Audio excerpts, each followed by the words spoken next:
أعوذ بالله من الشيطان الرجيم. بسم الله الرحمن الرحيم. ولقد يسرنا القرآن للذكر فهل من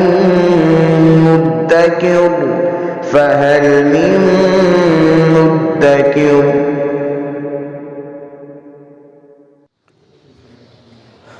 اعوذ باللہ من الشیطان الرجیم. بسم اللہ الرحمن الرحیم.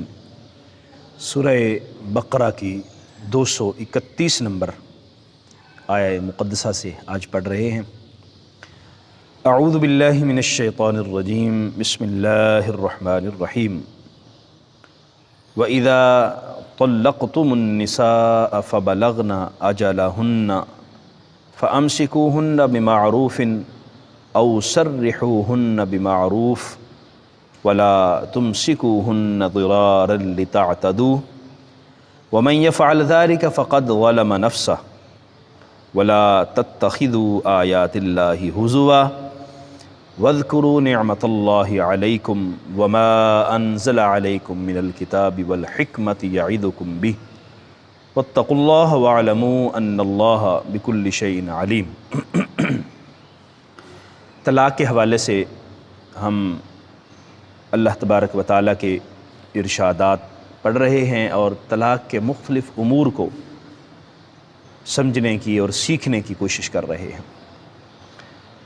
پیچھے ہم نے پڑھا کہ اگر آدمی نے اپنی بیوی کو ایک طلاق دی ہو یا 2 طلاقیں دی ہوں تو اس کو دوبارہ اپنے پاس رجوع کرتے ہوئے رکھ سکتا ہے، لیکن معروف طریقے سے اگر رکھنا چاہتا ہے تو دستور کے مطابق اچھے طریقے سے اس کے حقوق کا خیال رکھتے ہوئے اس کو رکھے گا، اور اگر اس کو چھوڑنا چاہتا ہے تو احسان کرتے ہوئے اس کو چھوڑے گا، ظلم اور زیادتی کا رستہ نہیں اپنائے گا.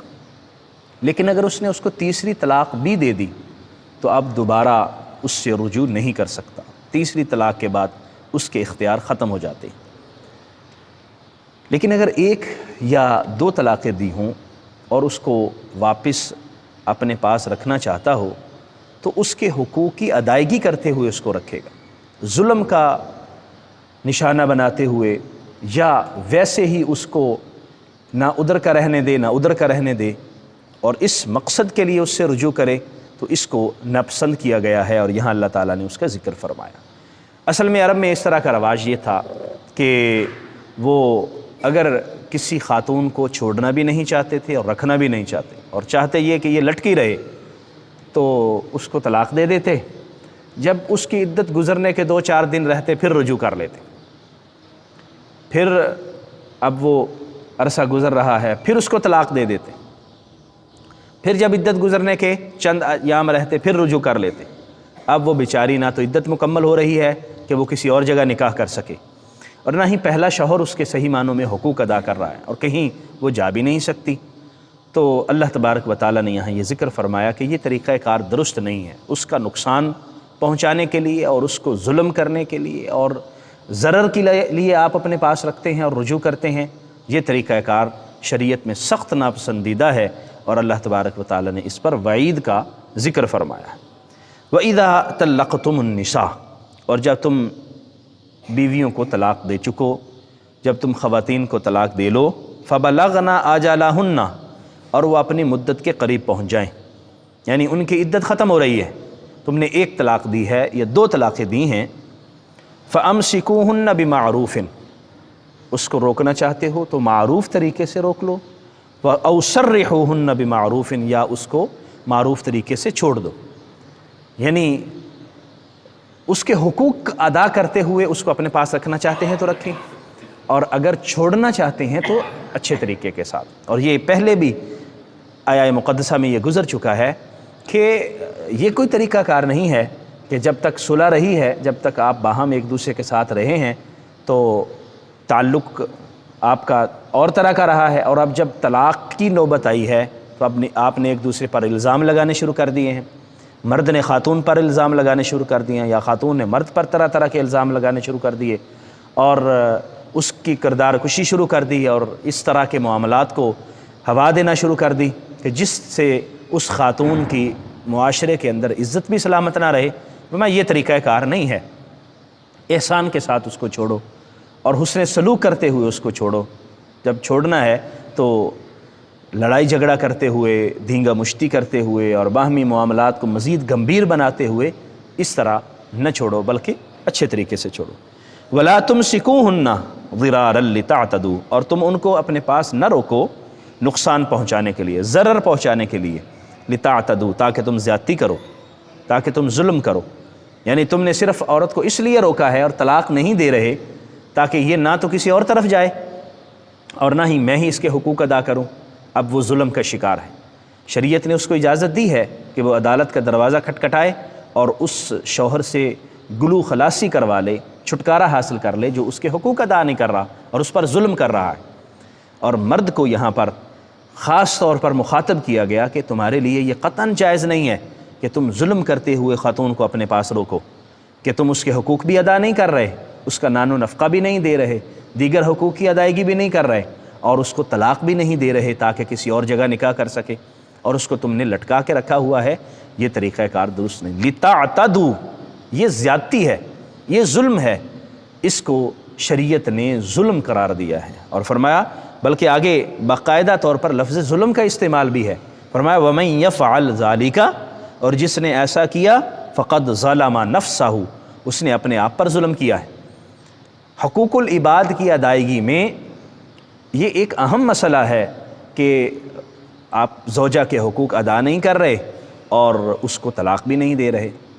ہم دیکھتے ہیں ہمارے معاشرے کے اندر بہت سارے امور ایسے کہ شوہر طلاق نہیں دیتے، اس کے حقوق بھی ادا نہیں کرتے، اور کچھ خاندانی معاملات کو دیکھتے ہوئے، کچھ دیگر چیزوں کو دیکھتے ہوئے۔ یہ درست نہیں ہے۔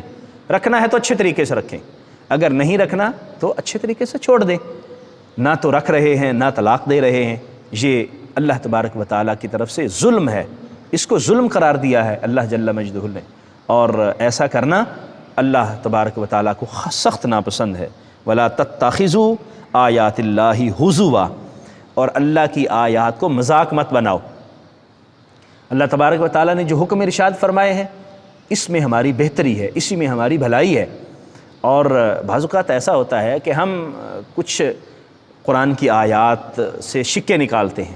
آپ قانونی طور پر دیکھیں نا جی، تو لوگ وکلاء کے پاس جاتے ہیں اور ان سے ایسی ایسی شکیں دریافت کرنے کی کوشش کرتے ہیں کہ قانون میں کوئی ایسے راہ ہمیں دکھائیں کہ جس سے ہم بھی سیف ہو جائیں اور دوسرا معاملہ بھی ہوتا رہے۔ اب دیکھیے، اصل میں تو خدا خوفی ہے نا جی، اصل میں تو اللہ جل مجدہ الکریم کی بارگاہ میں حاضر ہے، یہاں ہم مختلف آیات کا سہارا لے کر بچنے کی کوشش کر لیں گے، مختلف قانون کی شکوں کو غلط استعمال کر کے ہم عورت پر ظلم کر لیں گے۔ لیکن فرمایا ان تمام امور کے اندر تم نے یہ ذہن میں رکھنا ہے کہ یہ ظلم تو ہے اور اللہ کی بارگاہ میں حاضر بھی ہونا ہے۔ جب اللہ کی بارگاہ میں حاضر ہونا تو جواب تو وہاں جواب دینا ہے، جواب دہ ہونا ہے، تو پھر اللہ کی بارگاہ میں کیا جواب دیں گے؟ اس لیے فرمایا کہ اس تمام معاملے کے اندر اللہ جل مجدہ الکریم اپنی ذہن میں رکھو اور قطعاً اللہ کی آیات کو مذاق نہ بناؤ۔ وَاذْكُرُوا نِعْمَةَ اللَّهِ عَلَيْكُمْ، اور اللہ کی نعمتوں کو یاد کرو جو تم پر اللہ نے فرمائی ہیں۔ اللہ نے کتنے احسان تم پر فرمائے، اللہ کی کتنی مہربانیاں ہیں تم پر۔ وَمَا أَنزَلَ عَلَيْكُمْ مِنَ الْكِتَابِ وَالْحِكْمَةِ، اور جو اللہ نے تم پر کتاب نازل فرمائی، حکمت نازل فرمائی، یعظکم بہ، اور اللہ اس کتاب اور حکمت کے ذریعے تمہیں نصیحت کر رہا ہے۔ یہ قرآن کتاب ہدایت ہے، قرآن کتاب حکمت ہے، قرآن اللہ کی طرف سے ہماری رہنمائی کے لیے نازل ہوئی ہے، تو اس میں ہم زندگی کے تمام امور سے متعلق رہنمائی حاصل کر سکتے ہیں، تو ہمیں حاصل کرنی چاہیے۔ اللہ تعالیٰ نے جس سے روکا ہے اس سے رکنا چاہیے۔ واتقوا اللہ، اللہ سے ڈرو۔ واعلموا ان اللہ بکل شیء علیم، اور جان لو کہ اللہ تعالیٰ ہر شے کو جاننے والا ہے، ہر چیز اللہ کے علم میں ہے۔ اس آیہ مبارکہ کے آخری حصے میں وہ بنیادی چیز ہمیں سمجھائی گئی کہ تمام امور میں ہم کسی کو بھی نقصان پہنچانے کی کوشش کریں گے، مرد عورت کو نقصان پہنچانے کی کوشش کرے یا عورت مرد کے ساتھ خیانت کرے اور عورت مرد کو نقصان پہنچانے کی کوشش کرے، تو وہ یہ ذہن میں رکھے کہ اللہ جل مجدہ الکریم تمام امور میں فیصل ہوگا، انصاف وہ فرمانے والا ہے، فیصلہ وہ فرمانے والا ہے، کسی کے ساتھ ظلم نہ کرے۔ مرد کا عورت کے ساتھ تعلق اخلاص پر مبنی ہو، دیانتداری پر مبنی ہو، اسی طرح عورت کا مرد کے ساتھ تعلق اخلاص پر مبنی ہو۔ جب تک وہ اس کی بیوی ہے تو ایمانداری کے ساتھ اس کی بیوی بن کے رہے اور خیانت نہ کرے اور اس کے گھر کی حفاظت کرے، اس کے بچوں کی دیکھ بھال کرے، اور اللہ تبارک و تعالی نے اس کو پاک دامن رہنے کا حکم دیا ہے، وہ پاک دامن رہے اور شوہر کے ساتھ درست طریقے سے زندگی گزارے۔ اگر وہ یہ سمجھتی ہے کہ نہیں میں یہاں زندگی نہیں بسر کر سکتی تو پھر اس کے لیے شریعت نے جائز رستہ رکھتا ہے، وہ چھٹکارا حاصل کر لے، وہ خلا لے سکتی ہے۔ اور مرد کو بھی یہ حکم دیا گیا کہ وہ اپنے معاملات کو شریعت کے مطابق اور اللہ جل مجدہ الکریم کی رہنمائی کے مطابق بسر کرنے کی کوشش کرے، ظلم سے احتیاط کرے، ظلم کرنے سے پرہیز کرے۔